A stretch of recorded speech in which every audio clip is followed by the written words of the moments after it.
What's going on, everybody? Welcome back to The Haunted Beard. Once again, my name is Jake. Well, today I'm going to be continuing my Saw series of reviews and giving you my review of Saw 2. Let's get into it. So here's the thing with these Saw movies, and I think even the biggest Saw fans would agree, that you could go through and pick these things apart fairly easily, just in terms of their just plot holes, logistical issues, logical inconsistencies, and just some convoluted mess is involved in these plots to some degree or another. And I could just sit here and pick these things apart and poke holes in the plot and point out all the logical issues and whatnot. But for me, that's not a whole lot of fun. And so I'm not going to do that. I'm not going to necessarily ding the movies for logical issues unless they're just super completely egregious. And so for the most part, I'm going to kind of give these movies a little bit of a pass when it comes to those types of things. And so I'm going to be grading these movies a little bit on a curve. As I said, I'm not going to count too much against the movies in terms of the logic issues. So with that being said, let's get into Saw 2. Saw 2 follows Detective Matthews, played by Donnie Wahlberg, and his team as they quickly locate and capture Jigsaw. It's not long after that they discover that Jigsaw has a group of 8 people in a warehouse locked down, and it is up to him and his team to track them down and help them escape. So Saw 2 hits us right from the get-go. The opening scene is a trap sequence. As we see this poor guy, he's locked up in this room, and in order to free himself, he has got a key that has been surgically inserted behind his eye, and he's got to cut it out to free himself. And so just from that alone, Saw 2 is kind of letting you know it's definitely up in the ante a little bit in terms of the blood and the gore and the gruesomeness. And so the opening scene is pretty good. It definitely lets you know that you're in for a little bit more of an intense and gory experience. I like the opening scene pretty good. Eye stuff is always just a little difficult to watch, and so it's a good opening scene, and I like it. And even though Saw 2 ups the blood and gore factor, I don't think that that element overshadows the overall story, as I still think the story here is pretty interesting and compelling overall. And one of the big surprises for Saw 2, at least for me anyways, is that Jigsaw actually gets tracked down and captured very early on in the movie, like 15 minutes in.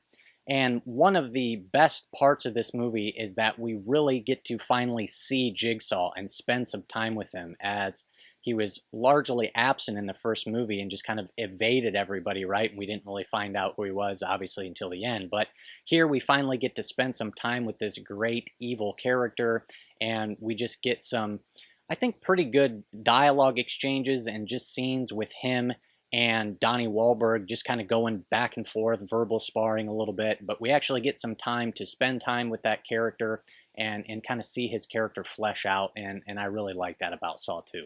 And I think Tobin Bell in this role crushes it. I think he's really great, and he has just such a presence about him. Every time he's on screen, he steals the scene.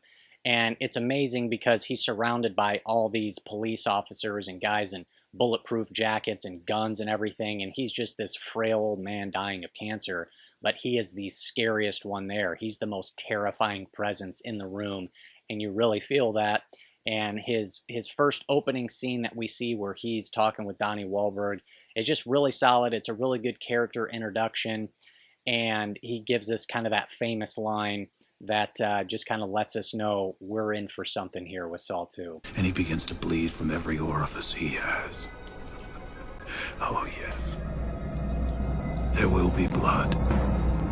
I mentioned in my review for Saw that I really liked just kind of the gritty, grainy look to it, that it just feels kind of low budget and dirty, and I think for the most part Saw 2 carries that look pretty well. It just has this dirty, grainy feel to it with these kind of sharp, uncomfortable, high contrast lights. You get kind of some yellowish, greenish tints and colors to it, and so I think they nail the look pretty well. And overall, I find the story pretty compelling with Saw 2. Maybe not quite at the level of the original, but we really kind of cut back and forth between Jigsaw and the detective, and then the group of 8 people trapped in the warehouse. And so the film cuts back and forth between those two main storylines. And so in one half of the movie, you've got Jigsaw and Detective Matthews, and these are the most interesting and compelling characters and the best performances in the movie, which really helps sell kind of that half of the movie, because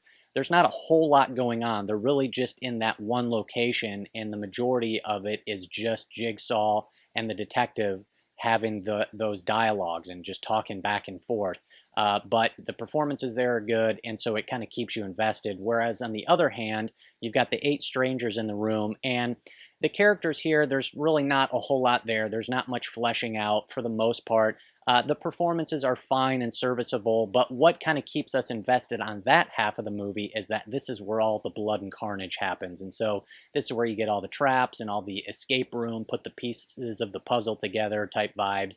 This is where there will be blood. And so that kind of sells that half of the movie. As I mentioned, I thought the trap and the kill in the opening scene was pretty good. There's a couple other ones that I just got to talk about. I like the one where they go down in the basement and the guy goes into the furnace to get the syringe and he ends up getting burned alive. Just an intense and disturbing scene there. But the next one that I have to mention, and this isn't a kill but just a trap, and that is the needle pit scene. I think this is one of the gnarliest scenes in the entire franchise. And man, it is just brutal to watch as Amanda falls into the pit. And I don't really have like a fear of needles personally, but man, this scene, I just can't help but just kind of clinch a little bit as she falls into that pit. And just to know that there are these dirty, used needles is just awful.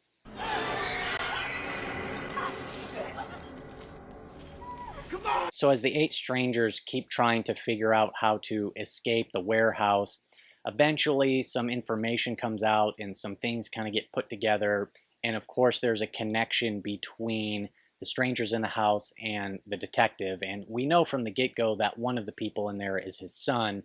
And then we find out that the other people in the house have a connection to the detective and that he planted evidence against all of them and put them in prison. And this kind of sets us up for the climax of the movie. And I think the last probably 15 minutes or so of Saw 2 is pretty solid. And there is just a lot of crazy stuff that happens. And I think the ending here is pretty wild, and I enjoy it quite a bit. You get all sorts of just crazy reveals and twists and turns. I like how they set up this race against the clock scenario, right? Where the detective takes Jigsaw, he finally figures out where the warehouse is, where his son is, and they set up this race against the clock scenario, only you find out it's not. And it just kind of jacks with your expectations that I really like. And I just think the entire ending sequence is really solid. Not only do you get the surprise that the video that they've been watching is not live, it's actually a pre-recorded tape, you also find out that his son has been in the location, in the safe, the entire time. Then you get the surprise that the characters end up in the bathroom set from the original movie. Then there's the twist that Amanda, you find out, is in on it the entire time, and she is Jigsaw's protege and is going to carry on his legacy. And then there's kind of the final reveal that this entire thing was set up just to capture Donnie Wahlberg. And man, it is just, it's ridiculous, of course, but it's so outrageous and insane. And it's just like twist after twist after surprise that, like, I just can't help but love it. It's just complete insanity in the last 5 minutes of this movie. And so I dig it. And overall, I have a pretty fun time with Saw 2. Game over. I'll fucking kill you! If you're a Saw fan and you like movies like this, I think there's definitely a pretty decent amount here to appreciate with Saw 2. Like I said, the performance of Jigsaw is really solid, and it's really fun getting to see more of his character and spend more time with him. I think that Leigh Whannell's presence is still felt as he helped serve as a screenwriter on this movie, and so it still sets up, I think, a pretty interesting mystery and a compelling story overall. And it does up the ante in terms of the blood and the gore. And like I said, we get one of the gnarliest traps with the needle pit. And so I think it does a pretty good job in keeping our interest and keeping us invested for the 90-minute runtime. So with all that being said, I think I'm going to be at like think I'm going to be at like a 7 out of 10 for Saw 2. So I have a pretty decent time with this movie. There's some fun to be had for sure. So those are my thoughts on Saw 2. Let me know down in the comments what you guys think of this movie. What's your favorite scene? What's your favorite trap? Let me know. Would love to hear from you. So that is all I got for you.